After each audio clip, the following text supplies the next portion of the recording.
Good afternoon, everyone. I hope everyone is doing very well and you guys have enjoyed lectures and learned something. Um Today or in this lecture, we're going to be discussing about risk and return, how these are interrelated, some basic idea about risk and return. All right. So let's see what it is. Let's take an example of Amy. Amy is so confused that there are so many options where she can invest her money with a different level of risk, right? She can invest money in stocks, she can invest money in government bonds, or she can invest money in T-bills. But what if she wants to invest, say, let's say only alpha proportion or less alpha proportion of the wealth in stocks, okay, and alpha 2 proportion of the wealth into bonds, and alpha 3 proportion into T-bills. Okay, so how she gonna decide, right?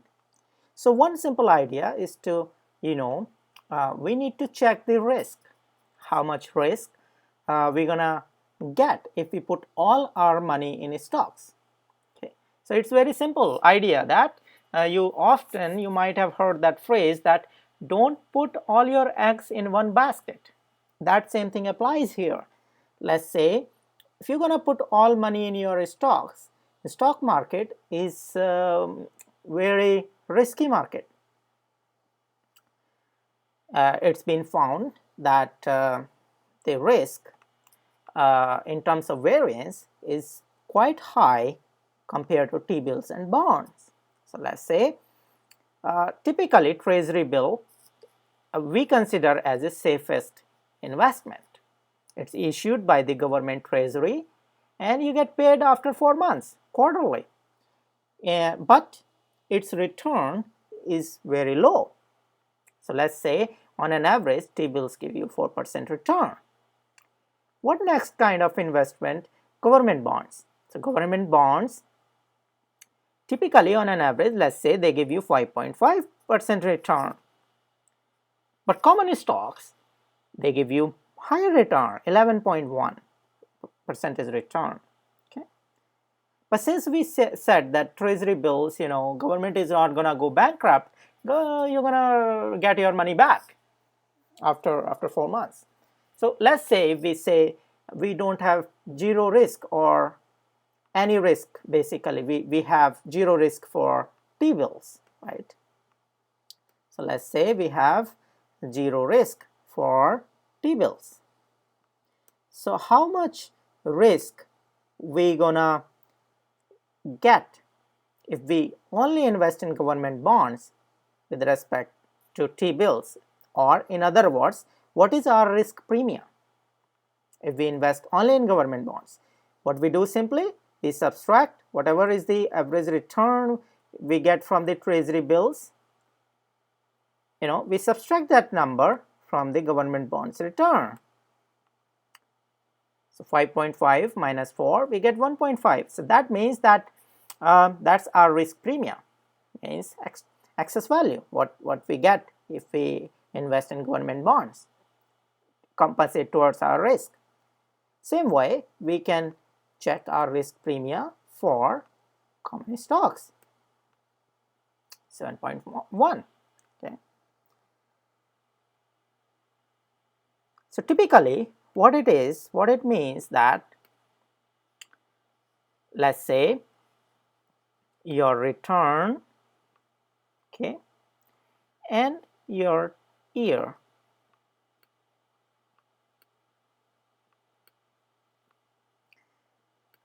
If Amy invests only in, say, T-bills, her money is gonna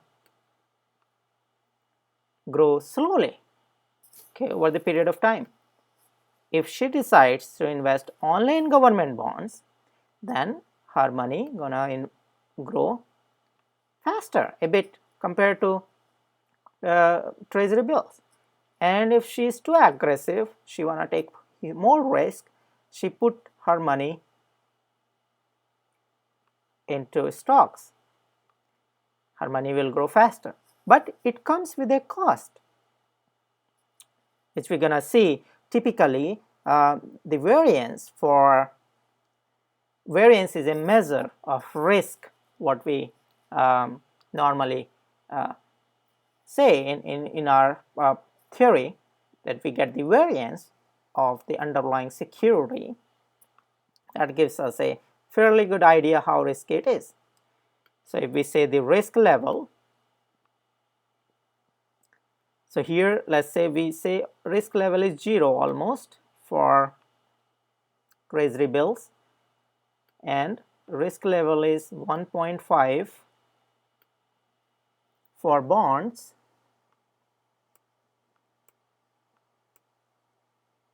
You see the higher pattern, 7 point, this is the risk premium. 1.5 risk premium for bonds, 7.1 risk premium for stocks, but that indicates you that the risk is higher as well. So now let's say we were talking about the variance. What is the variance? Okay. So let's say we want to check the variance of index, or you see market return. So that is simply, if you take the difference of actual market return and subtract the expected market return from the actual return and take the square of it, that will give you the variance. And standard deviation is nothing but the square root of variance. Okay. But here you have just, let's say, one observation. Okay. But say if you have n observations, let's say you want to get the variance over last 10 months. So how are we going to do that? We're going to extend this formula, and in a mathematical form, statistics, what we can write it simply, for each month you take the difference of actual return, what you get each month, minus expected, minus the mean value. Okay. So let's say first month you get the return R1 minus Rm is the mean value of the sample. Sample is nothing but the return for 10 months. Okay. So you subtract that mean value, okay, of the sample and take the square and divide by n minus 1. Now here, note that we are dividing by n minus 1. Okay. We are not dividing by n. So here we are taking the sample, or in other words, we are checking the sample variance. Now here we are losing 1 degree of freedom in a statistical term, but don't worry about it. This is a more common formula. If you divide by n, you are underestimating the variance. Okay. So let's say, going back to our government bond, treasury bill and stocks. So let's say if our portfolio has only treasury bills, our standard deviation is the lowest, so as the variance is lowest. Government bonds, standard deviation is little bit higher, so as the variance is higher. And see the common stocks. How big is the difference? It's a huge difference. If you want to plot on a graph, what it means that the treasury bill has the lowest risk, government bond has the medium risk, and stocks has the highest risk. So that gives us an intuitive idea or indication that how much variability we have in the prices. Let's say for example, you're gonna plot the price of, say, Ford company. Okay. Now if you say last 10 years prices. So let's say first year, second year, and we are talking about the average prices. Okay, third year, fourth year. Okay, so you might find that there is a huge okay, so let's talk about here. So there is a difference in the stock prices of the Ford motor, and it varies $10 to $20. So some years it is, you know, less than 20, some years it is more than 20. So let's say for simplicity varies between $10 to $30. Okay, so we can calculate the return each year, and what we find is that some year our return gonna be higher, some year lower. So some year positive, some year negative. So that means that how much variance we're gonna get from this sample of the stock prices of the Ford. We can calculate, you can check in your book. But the idea is that the variability, how much variation is there if we only invest in stock, it's huge. So it's not a good idea. For example, particular year, you're not lucky, it goes down, your return goes down. Okay. So idea of the portfolio is to reduce this risk. Is there any way if we can reduce the risk? Can we intermix? In what proportion we can intermix our wealth in different kinds of investments? Okay, so let's say we want to be safer, so some money in treasury bills, some money in government bonds, some money in stocks. But how much proportion? Okay, so that's a whole field of portfolio theory. But that is the basic idea, that is the basic idea that if we increase the number of securities or stocks in our portfolio, it reduces our risk. Okay, so what it means that let's start with the example of two stocks. So if we have two stocks, stock 1 and stock 2. Stock 1 has variance sigma 1 square, stock 2 has variance sigma 2 square. Now we are mixing two stocks. So the x1 is the proportion of the stock 1. Let's say x1 shares of stock 1 and x2 shares of stock 2, for example. So what will be our portfolio risk? Okay, so what we do, we just add all four values together. x1 is square, sigma 1 is square, risk because of stock 1, risk because of stock 2, and because we have both stocks in our portfolio, so we need these portfolios, they will vary together, so some kind of covariance matrix, and we add it up together, so we get the portfolio variance. Okay, so idea here is to minimize the portfolio variance. It is found in studies that if you increase the number of stocks, okay,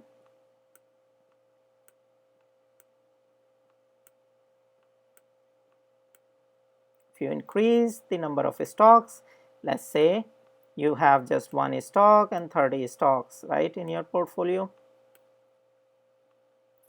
and if you try to plot a graph of standard deviation, okay, then what happens that you are, as the number of securities you are increasing in your portfolio, your risk, portfolio risk is going down.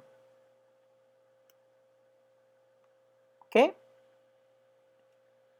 that's a statistics people have observed since last many years in stock market, that you increase the number of companies or in your portfolio, you reduce the risk. But in what proportion you want to invest your wealth? That's a big question. The whole idea or portfolio theory is that you want to come up with the proportion, say x1, x2, x3. What is the proportion of x1 you want to put in stock 1? What is the proportion of x2 you want to put in stock 2? So that you are maximizing the overall portfolio return and you are minimizing the portfolio variance, right?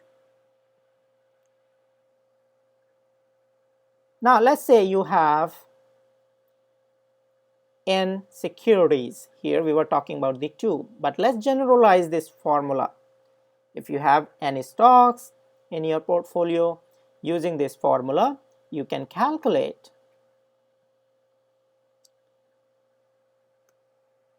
the portfolio variance. Okay. Now another important thing comes in theory is the beta. You might have heard what is beta of this stock and what not. So what is beta? Beta is the sensitivity. Okay. Sensitivity means how much sensitive your portfolio is towards the market fluctuations. VITY, sensitivity. Or let's say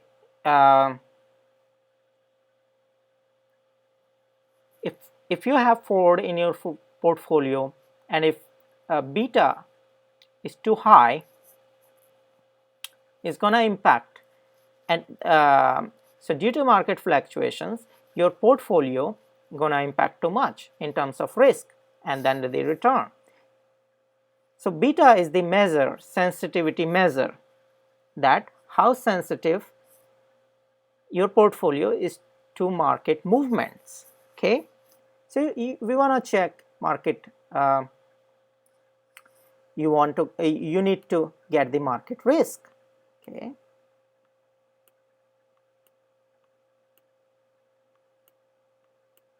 you want to know the market risk to get the beta, but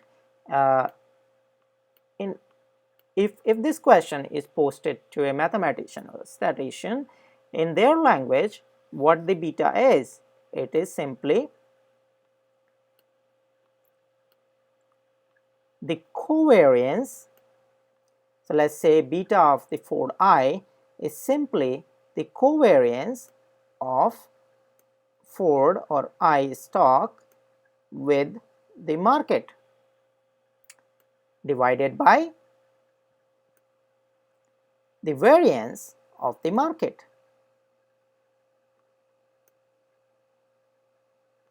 Okay, so that will give you the figure beta, that how sensitive your portfolio is with respect to market for the Ford stock.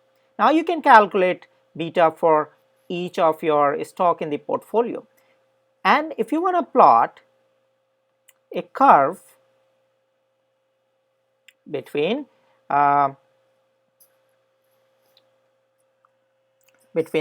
your number of stocks in your portfolio, okay,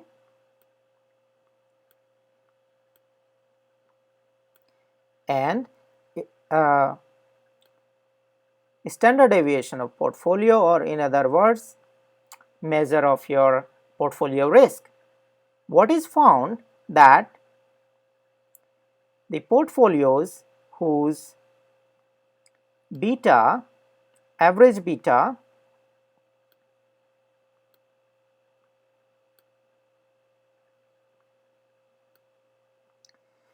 is greater than 1.5,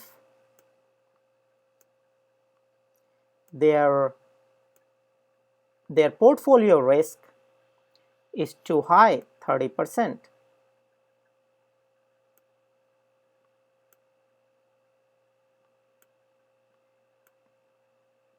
So typically beta, if it is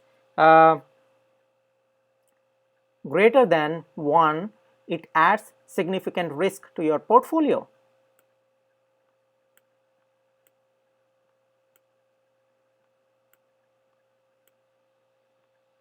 Okay.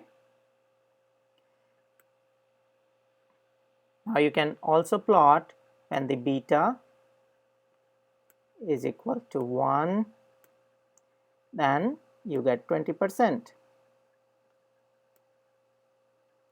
So here the idea is that the higher is your average portfolio beta, the higher is your portfolio risk. That's one thing to note here. Now if your beta is say lowest, say 0.5, I'm sorry, it's just I have a older technology which is not letting me write properly. I'm gonna get a new tablet, and that will allow me to write well. Anyways, here if we have beta 0.5, typically it is found that your portfolio risk is in the range of 10%. Okay. So beta gives you the sensitivity. Okay, how sensitive would be how sensitive your portfolio would be towards the market fluctuations, right? So whole idea is that how you can minimize the variance and maximize the return. That is the whole idea of the portfolio theory. Now there are different methods, how to get it. Different people have different research. For example, CAPM or PharmaFench or different methods. We're not gonna go in detail for those methods.